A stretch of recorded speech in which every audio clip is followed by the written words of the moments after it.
Okay, doing a quick update for y'all on our 2020 Kia Telluride 3 years later. We've posted a couple of these videos before, just talking about how it's worked out for us for some sort of back roads travel, primarily in Death Valley National Park. This is a 2020 model, first model year of the Telluride. And right after we bought this one, we posted the first video after our annual trip to Death Valley, which we've been doing for about 15 years now. So 3 years in, it's still working out great. It has about 45,000 miles on it at this point. And a lot of the decisions we made about how to outfit it, we've been pretty happy with and haven't had too many regrets with regards to it.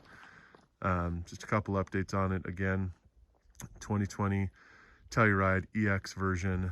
The one sort of first change that we made to it was upgrading the wheels and tires to 18-inch methods, I think 503s, and then put some Continental Terrain Contact tires on it, which have worked out great. Again, they have nearly 45,000 miles on it, and they still got plenty of life left on them.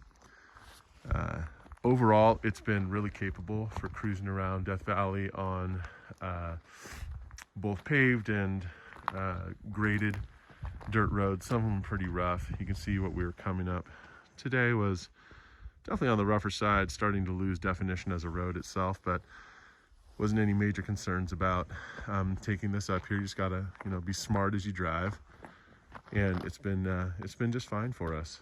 So two of the other things that we had done here, one, we had put on a rear of car spare tire carrier with full-size spare.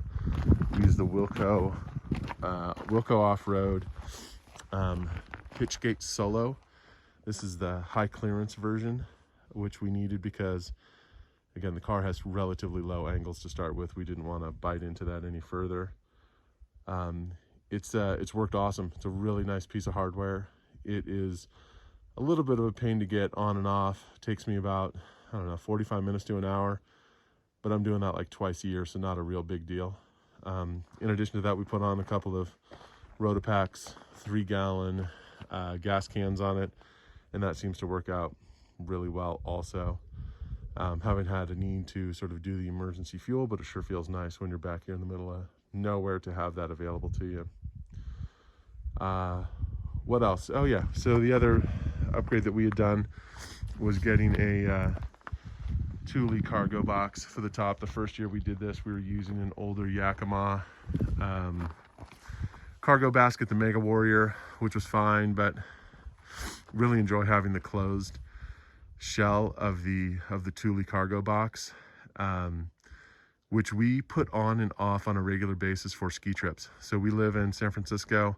We have a garage that does not have the clearance to pull that thing in with the cargo box on, and parking around the city, there's a lot of garages we park in where we don't have the clearance for that. So again, we take it on and off throughout the winter. It takes us less than 10 minutes to get it on and off. We got a good storage place for it in our garage, and that's honestly primarily how it gets used. It gets used for both camping trips like we're doing now, but mostly for ski trips when we keep our skis and snowboards up there on our way up to Tahoe, and it has done an excellent job with that duty. So we've been really pleased with it.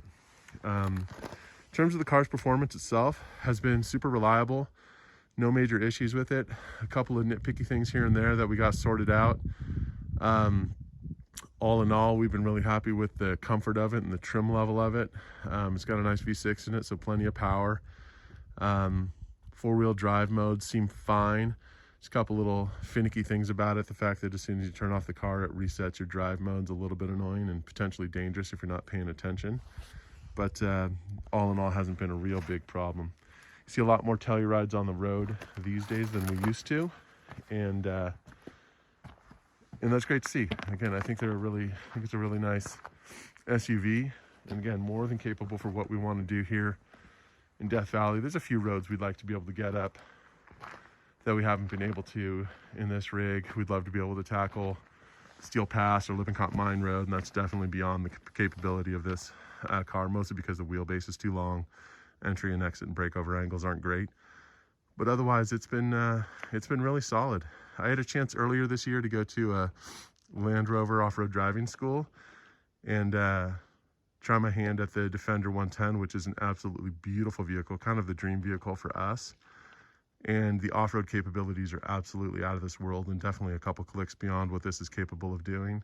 The one thing that was kind of funny though is that the trim level of that car, and you don't buy that car for the trim level, of course, but trim level of that car, not that much nicer than this one.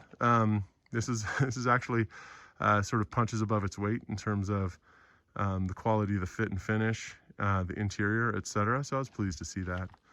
Maybe one day we'll be back here with a Defender, but for right now we need that third row of seats with the kids the age they are, hauling people in and around the city. So it's been a great vehicle for us. I assume we'll probably keep it for another couple of years before maybe replacing it with another version of this, or maybe doing that upgrade at some point in time. But all in all, really pleased with the purchase. It's been a really good vehicle for us. Hopefully this is helpful. If you have any questions, go ahead and throw them down there in the comments. And we're going to keep doing this trip every year, and as long as it's useful, I'll keep posting updates. Take care, y'all.